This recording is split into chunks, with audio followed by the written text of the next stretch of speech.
on reprend Bezrat Hashem, on a dit Zechut.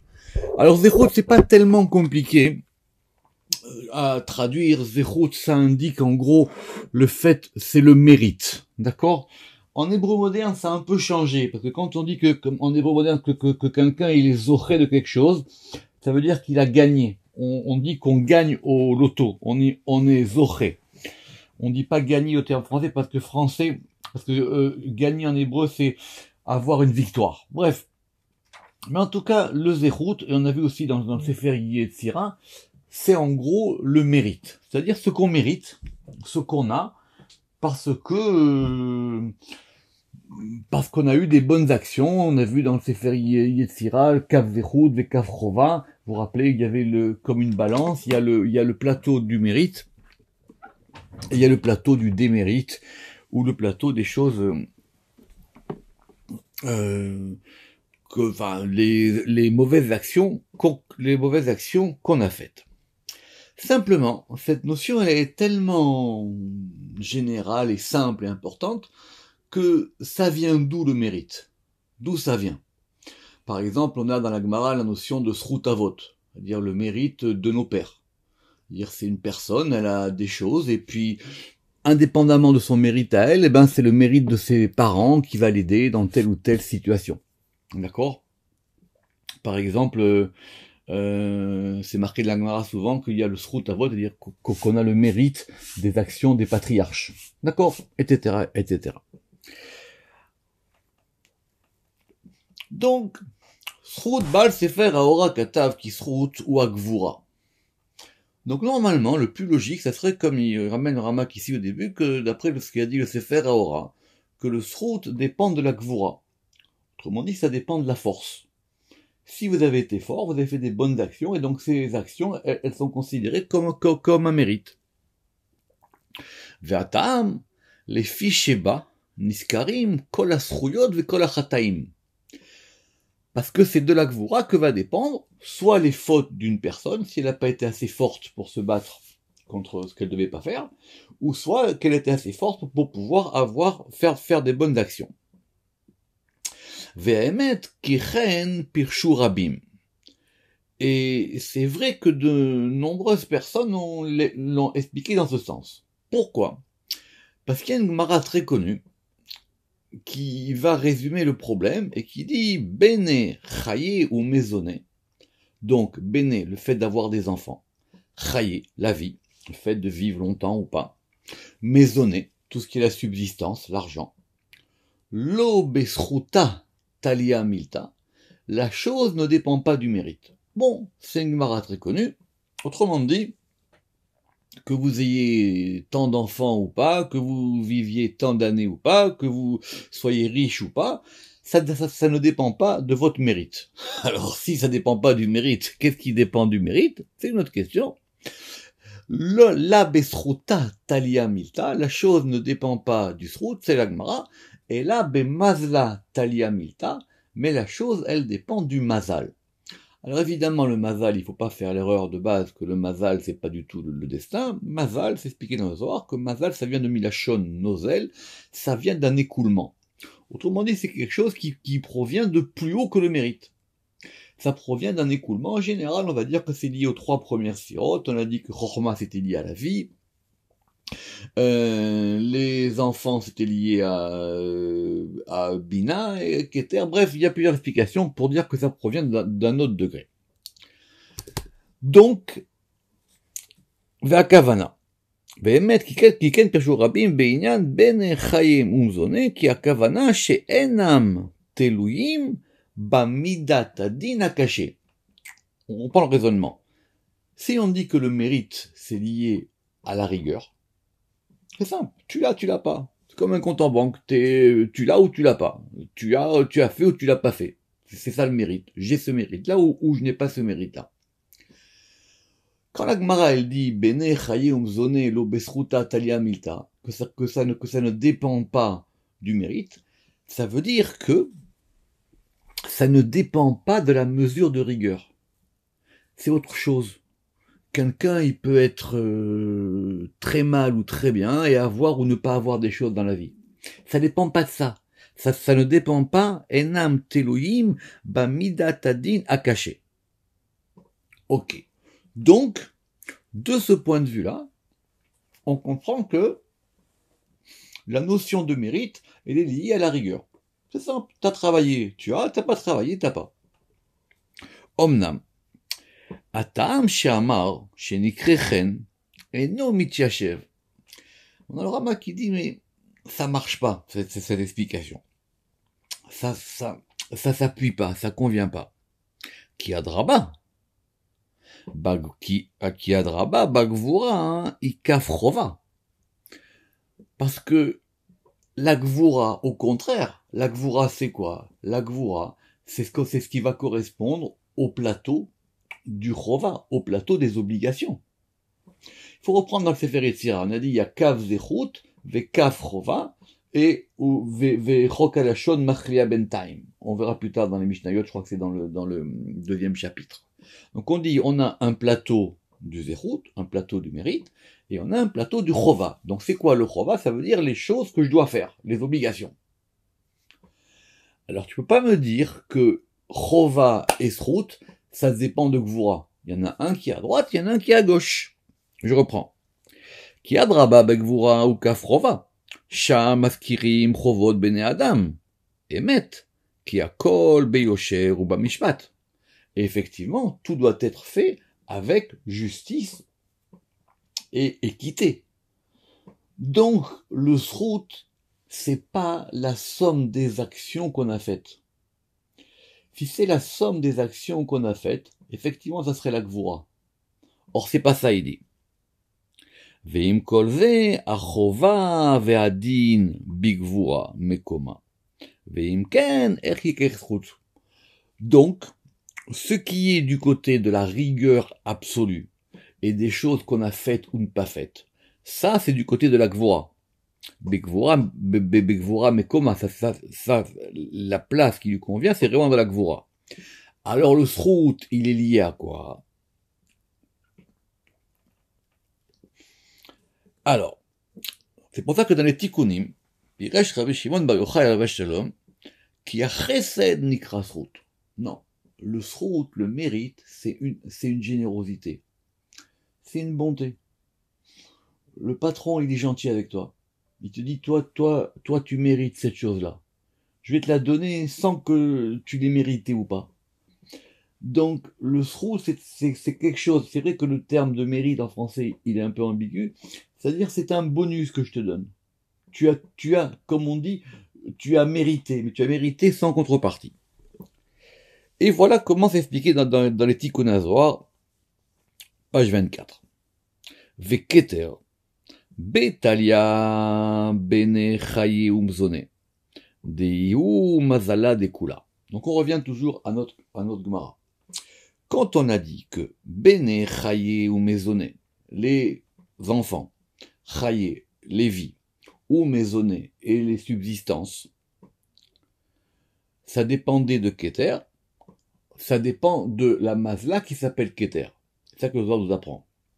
Ve Keter B, talia bene chaye ou maisonné, diu mazla dekula.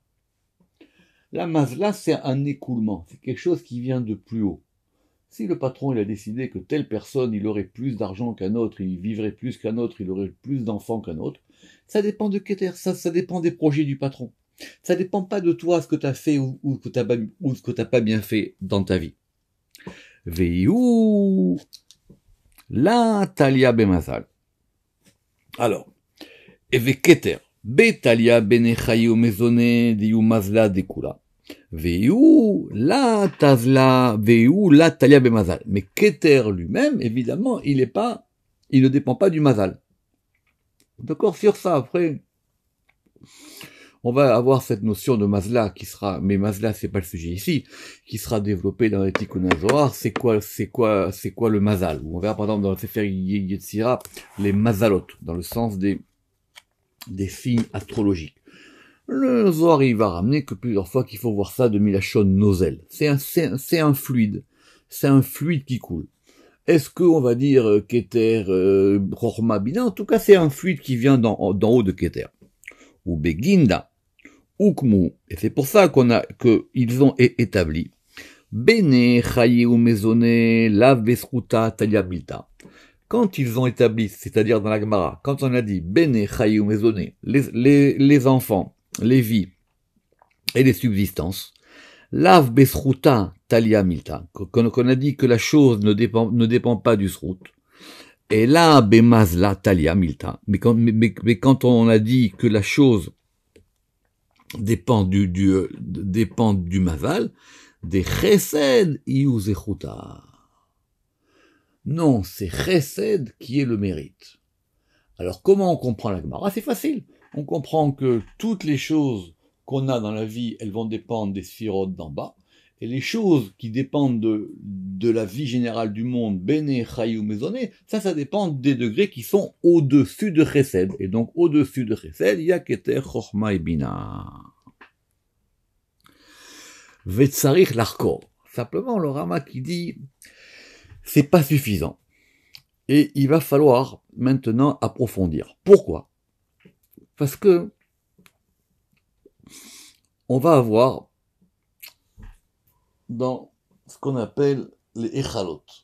Les Echalot sont les palais divins. On a fait plus de 20 heures de cours là-dessus.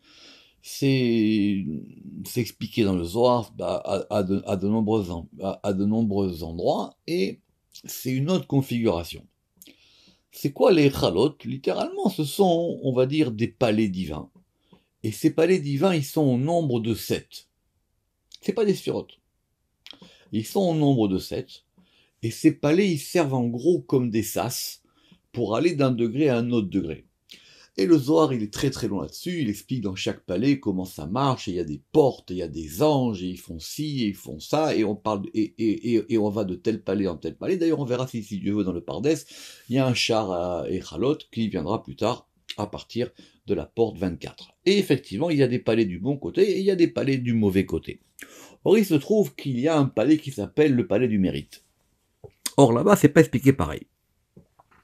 Ki Bechalot, Katav Rabbi Shimon Bar Yochai alav shalom, ki echal gvura nikra echal zechut.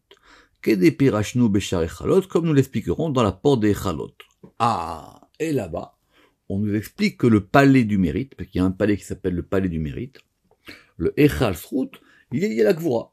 Donc on est revenu au départ. Ou pirouch atam. Et comment c'est expliqué là-bas que ce palais du mérite, il est lié à la Gvura. Ve'atam ki be'atarda mitaper zechu dechol bene alma. Parce que dans cet endroit-là, dans ce palais-là, mitaper zechu va se renverser le mérite de tous les hommes. Donc ça dépend de la Gvura. C'est la Gvura qui fait qu'on va renverser les choses. Ou les Chora, notez les divrei, Baal Sefer Haora. Et donc, on est revenu à la thèse de l'auteur du Sefer Haora. Vekasha d'idée à d'idée. Et donc, la question, elle revient sur elle-même. Notez le fond de la question. Chaque fois qu'on parle de mérite, qu'une personne elle a du mérite, ou elle a du srout en hébreu, est-ce que c'est lié à Chesed ou est-ce que c'est lié à Gvura? Est-ce que c'est quelque chose qu'on lui donne, comme ça, par générosité pure, ou est-ce que c'est quelque chose qui va dépendre de ses actions?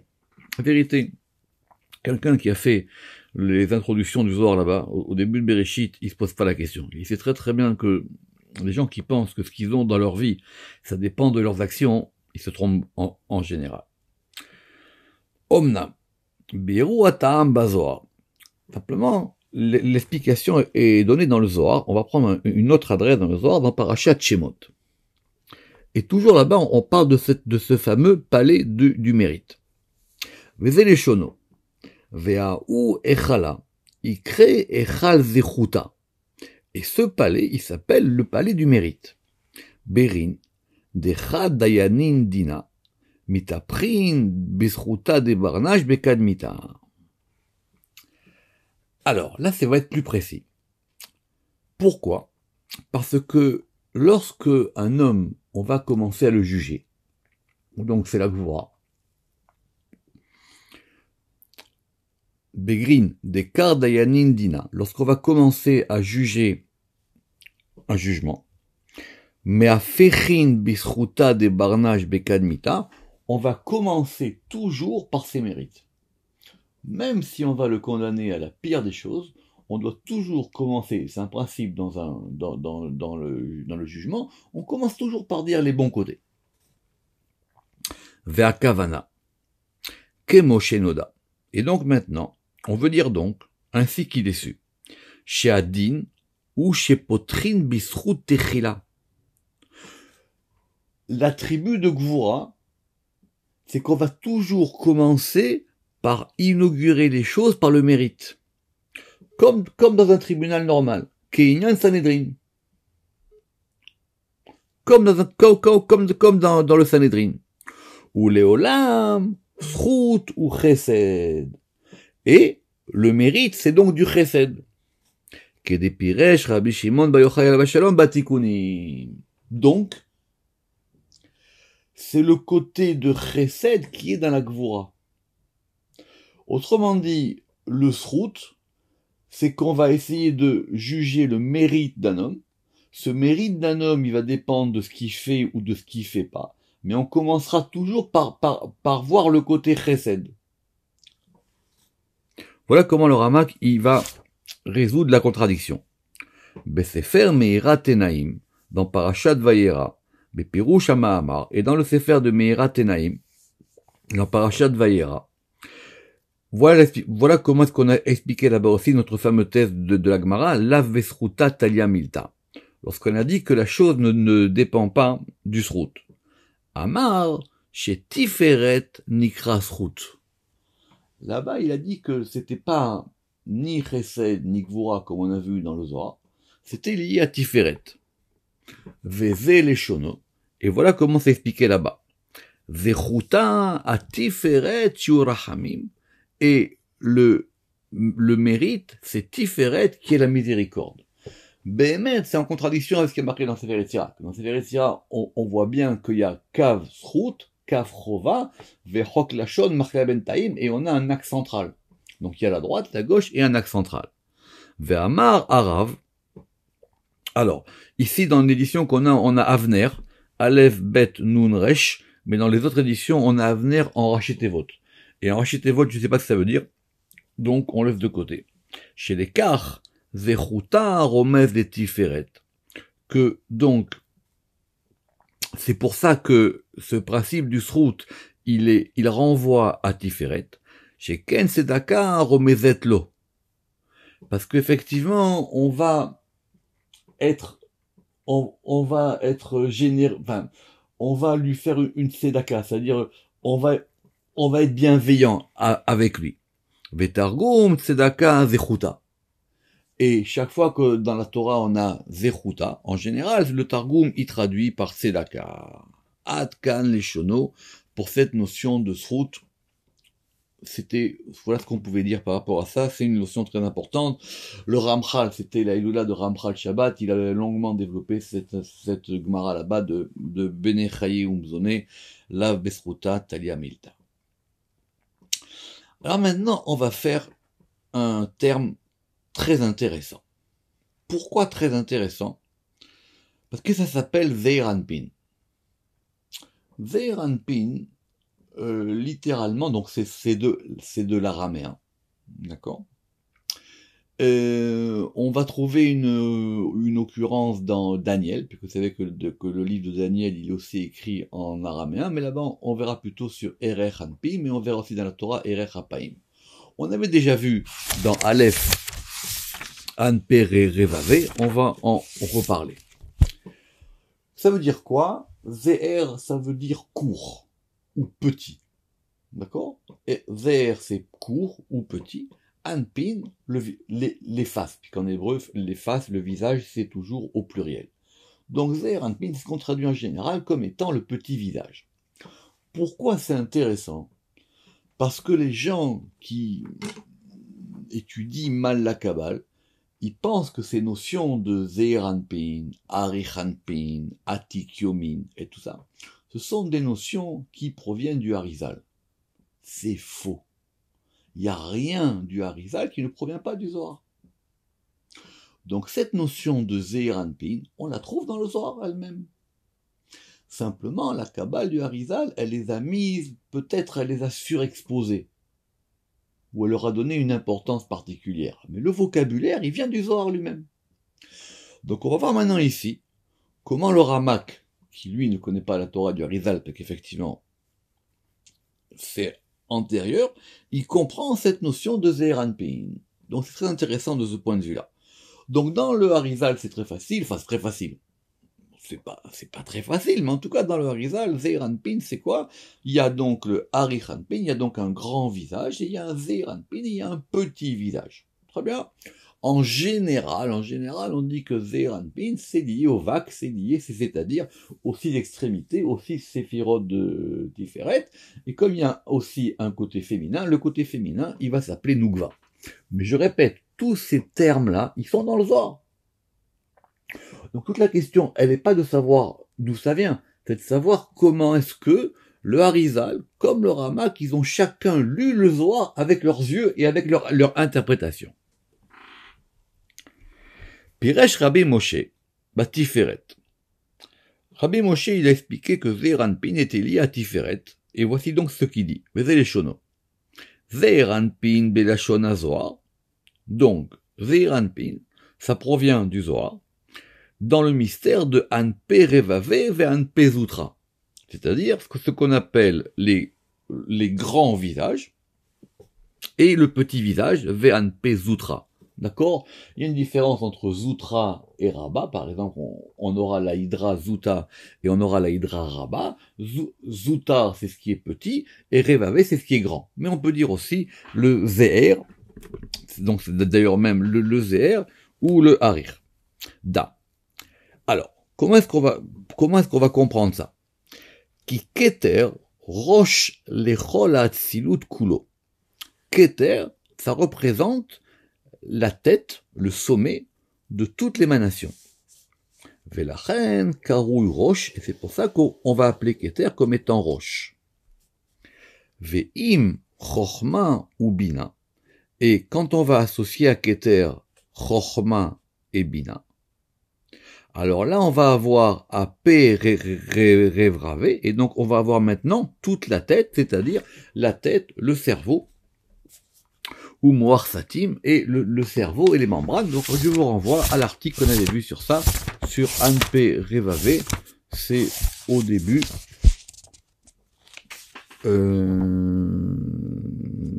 tout à fait, Anpe Revavé, et on l'avait vu par rapport à Anpe Zoutré, et c'était expliqué déjà dans le Zohar.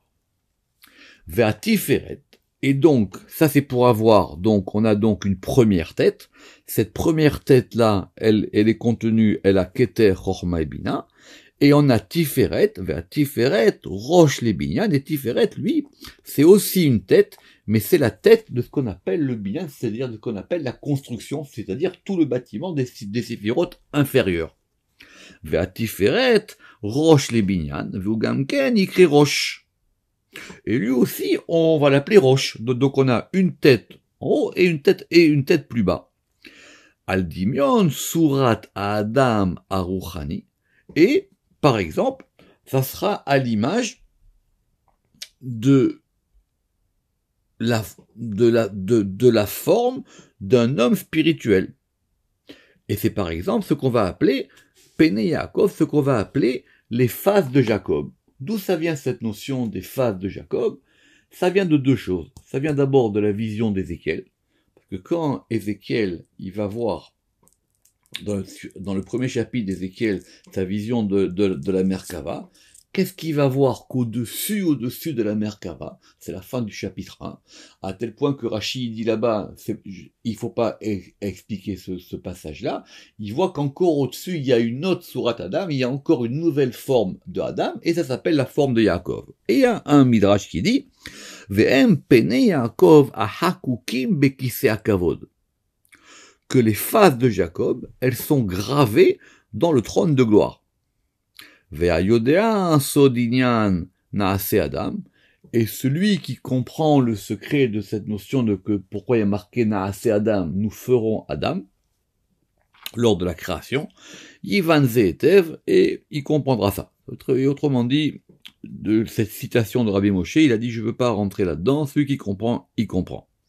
VM Pene Moshe Pene Hama, et ça correspond aux phases de Moïse, qui sont les phases du soleil, par opposition aux phases de Yoshua, qui sont les phases de la lune, comme c'est expliqué à fin de citation. Veine. Kavanato Kizeir Anpin, ou Batiferet. Donc, d'après Rabbi Moshe, Zeir Anpin, c'est Tiferet.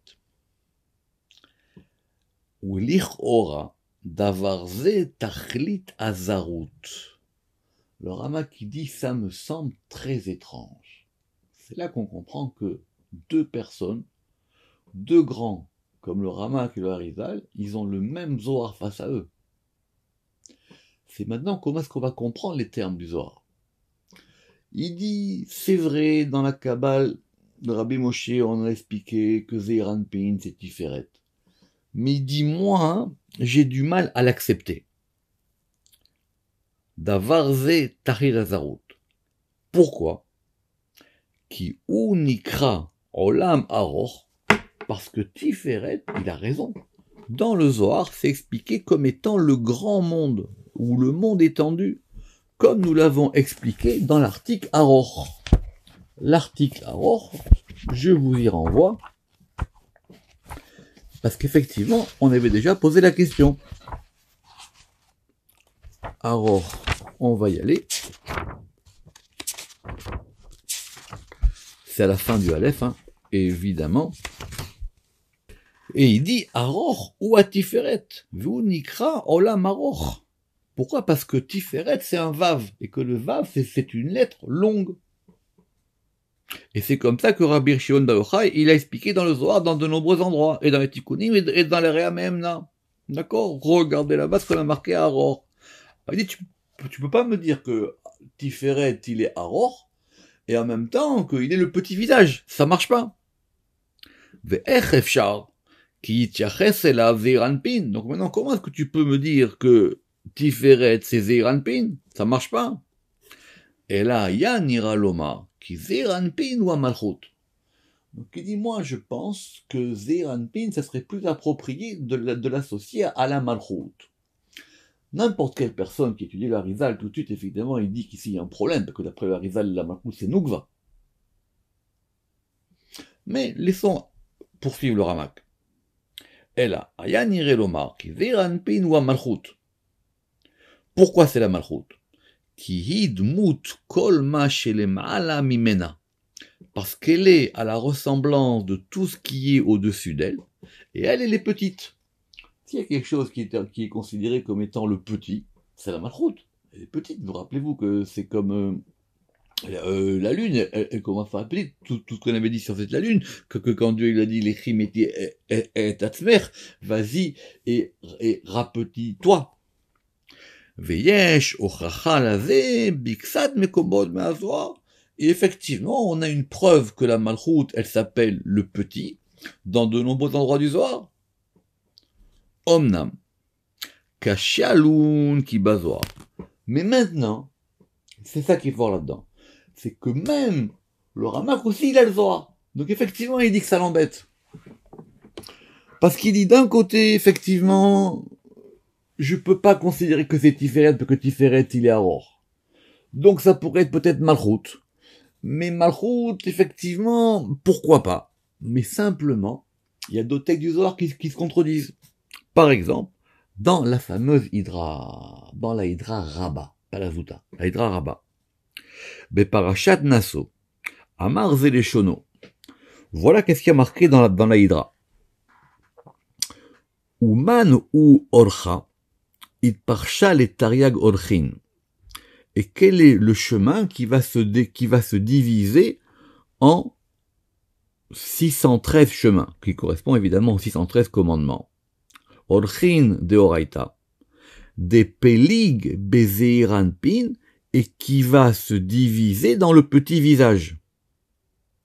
Dirtiv B, à propos duquel il est écrit, Kol orchot Hashem chesed ve'emet. Toutes les voies de Hashem, elles sont générosité et vérité. Fin de citation.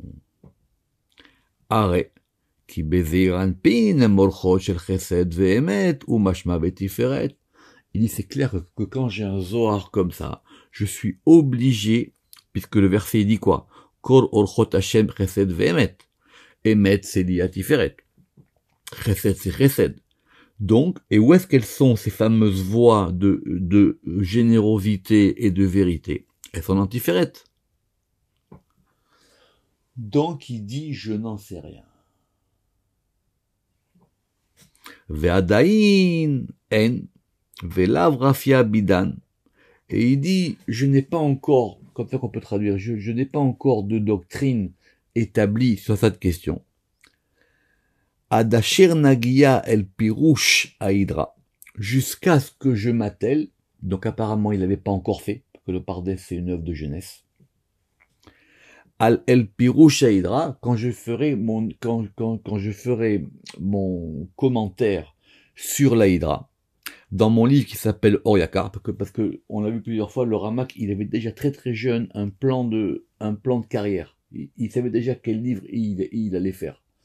Donc il savait très bien, d'ailleurs même je pense qu'il va commencer en même temps. C'est vrai qu'il y a le Pardes qu'on est en train de faire, mais il y a aussi le Oriakar. Le Oriakar c'est plus de 30 volumes, et c'est tout son commentaire ce Zohar. Donc je pense qu'il a dû les commencer en même temps. Mais en tout cas il dit que maintenant, il dit là où j'en suis, tant que j'ai pas vraiment approfondi mon commentaire de la Hydra, je peux pas donc décider ce qu'il en est de Zeir Anpin. Besefer Oriakar, Vesham Nevaer Inyanze, et là-bas, j'expliquerai cette chose-là, et là-bas, j'expliquerai cette chose-là, Besarata Dishmaya, avec l'aide de Dieu. Donc c'est très intéressant. Ce petit passage sur Zeir Anpin est très intéressant parce que c'est pour ceux qui s'intéressent comment on passe de la Kabbale du Ramak à la Kabbale du Harizal. On va continuer par deux petits termes. Un premier qui s'appelle Za'aka. Alors, ça manque pas en hébreu des expressions pour dire, de même qu'il y a beaucoup d'expressions pour louer, louanger, magnifier, etc. Il y a aussi de nombreuses expressions pour les cris, les plaintes. Il faudrait trouver d'autres synonymes. Or, il y en a une qui s'appelle Za'aka. D'accord. Alors, il faut trouver une bonne traduction. C'est le fait de crier, mais c'est plus fort. C'est exprimer une plainte très très forte. Zoek. On va voir comment c'est traduit dans le Sanders. Mais après tout est une question de synonyme. Za'aka. Comment il a traduit lui Za'aka? Crier. Lui il dit crier. Mais bon, il y a, comme effectivement, il dit appeler, crier, gémir, bon, ok. Alors il dit ça, mais ces expressions, évidemment, elles sont pas synonymes. Elles correspondent à différents degrés. Or, Za'aka, c'est un degré qui est très haut. C'est une plainte qui va remonter ou qui émane jusqu'à la Bina. Abina. Veken yeshlanu ksat dimdume reaya me'azohar. Et on a des semblants de preuves dans le Zohar, dans Parashat Shemot. Parce que là-bas, on n'a pas Za'aka, on a Tsaak. Tzadik, Ayin Kuf, Tzoek. Tzoek aussi, ça veut dire crier. Mais là-bas, on a un verset qui nous dit Tsaak libam el Hashem. El Aronai. Leur cœur, il a crié vers Hachem. Ve'en lev el abina. Et le lev, c'est lié à bina. On verra la notion de lev, c'est très compliqué. Mais l'une des manières de voir que le lev, c'est lié à la bina, comme on s'est expliqué dans la Ptirat Eliyahu, comme c'est marqué là-bas, ve'alev mevin. Ve'lachen haza'aka ba'olam hazeh, ou ba'olam haba. Et c'est pour ça qu'il y a un cri dans ce monde-ci, il y a un cri dans le monde qui vient, comme c'est expliqué là-bas, et nous l'expliquerons quand on verra, nous, le terme de Za'aka. Donc pour Za'aka, il faut voir Tsa'aka. D'ailleurs, Tsa'aka, c'est autre chose, mais comme je dis, en général, c'est crier, se plaindre, mais il faut trouver les bons adjectifs. Alors, on va terminer avec un mot très intéressant, qui est la Zekifa. Zekifa, c'est Zokef. Zokef, c'est le fait de redresser, de mettre quelque chose qui était couché, de le redresser, au sens propre et au sens figuré. On voit dans la Amida, Zokef Kefufim, que Dieu, il est celui qui redresse celui qui était courbé. La personne était courbée. Alors maintenant, on va la redresser. Kol Zekifa, donc chaque fois qu'on a cette notion de Zekifa, comme je viens de vous dire dans Zokef Kefufim, dans le fait de redresser ce qui était courbé, Vechen Kulam ou Batiferet, c'est dans Tiferet. Pourquoi? Vechen Amuru Bagmara. Pourquoi c'est dit dans Tiferet? Vous allez me dire, parce que Tiferet, effectivement, ça c'est ce qu'on a dit tout à l'heure, ça représente l'axe central. C'est un Vav. C'est le Vav du Shem Yudke Vavke d'ailleurs. D'accord, Yudke Vavke. Donc c'est le fait maintenant de se redresser, de se mettre droit. Mais, d'où on apprend ça? Kol azokef, zokef bachem.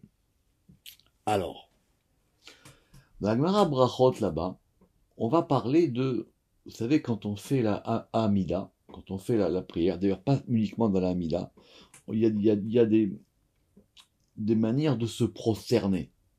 D'accord? Il y a des manières de se prosterner. Or, quand on se prosterne dans la Amida, par exemple dans la première Beracha, dans Magen Avraham par exemple, ça correspond à quelque chose de très particulier. C'est pas forcément le fait, effectivement, ça a le sens quand on se prosterne devant un roi, on lui offre un hommage, mais c'est qu'on veut décrire un mouvement. Et ce mouvement dans les Kavanot, il est très important.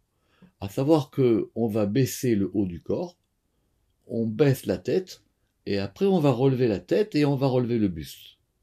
D'accord? Et ça, en fin de compte, c'est expliqué dans les Kavanot qu'on va chercher quelque chose et on va le remonter. Comme si je descends, je prends quelque chose et puis après je le remonte. Or, c'est marqué là-bas, Kol azokef, zokef bachem. Quand on se relève, on doit se relever en prononçant Yudke Vavke. Baruch Ata, Baruch on se baisse, Ata on baisse la tête, Hachem et on remonte le buste. Baruch Ata Hachem. Et quand on remonte sur le degré de Tiferet. Et là, pourquoi? Parce que Tiferet, maintenant, il va correspondre au Shem Yudke Vavke. Vechen Piresh Rabbi Shimon de Yochai Batikunim. Et c'est comme ça que c'est expliqué dans le Zohar, que Rabbi Shimon de Yochai, il expliqué dans la Tikunim, à ce sujet-là, pas Mim Rabot, de nombreuses fois. Baruch Adonai Le'olam. Amen ve Amen.